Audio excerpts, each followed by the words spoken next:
Okay, the first poem I'm going to do is called Big Boys' Toys, and it's a sort of domestic situation seen in a global light. The big boys play with their toys while the baby sleeps. The boys fix block upon block, adding extra bits like motors and wheels. They can't seem to stop. Be careful, I say. Your amazing constructions could cause ructions if you fall or get knocked. And by the way, don't wake the baby. I go to the kitchen, and when I return, the boys thrust their creations at me. Which one is the best, they demand, dying to know. Which is the best? None are the best, I say. Well, they're all the best, but in different ways. The boys groan. You always say that, but we need to know. Shh, I say, you'll wake the baby. I tidy the room while the boys bicker, but at least they haven't used their weapons yet. The baby flings out her arms, her brow creased with a frown. Will you settle down? I yell at the boys. That's torn it. The baby lets rip. I go to pick her up, but not before she's been hit by a flying brick. Now I'm screaming. We're all screaming. Then I notice fear in my boys' eyes. They've got their weapons poised. It's up to me to sort this out, and that's not going to happen if I shout. So I make space in my arms, shift the baby to one side, pull the big boys in. Let's talk about this, I say. Let's read a story, sing, recite a poem. Names of Scottish islands to be yelled from a bus stop when you're feeling bored. We like that one. Before long, we've laughed so hard, our anger's thawed. And I wish that the world could grow maternal arms and pull her big boys in.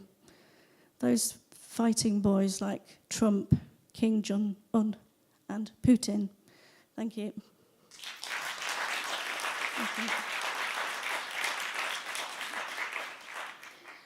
Right, this next one, I haven't read it before. I wrote it a little while ago. It's about events that happened a couple of years ago in my family. It's called The Daffodils.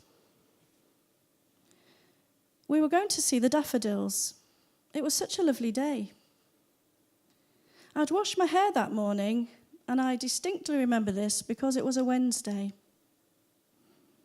I drove round and picked her up so we could go and admire the daffodils. We had a clear road. It seemed without end. No, I don't remember anything. Yes, she was my best friend. We've known each other since we were 11. We used to go up to tricks at school. It's awful seeing her broken, but I just don't know what happened. If she'd seen anything, she would have spoken. My mother stood in the dock, a tremble in her smart green coat. 3 magistrates loomed above, looking down. They metaphorically washed their hands. We can't do anything with this case. It will have to go to Crown.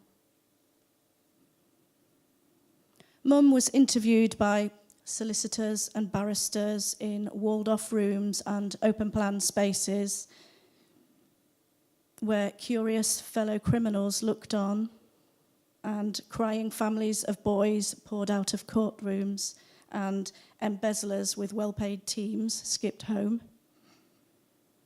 My mother trembled in the spotlight a second time.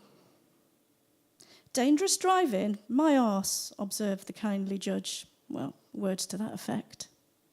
The only precedent being a boy racer in a sports car driving on the wrong side of the road, whereas, apart from the daffodils, my mum remembered nothing.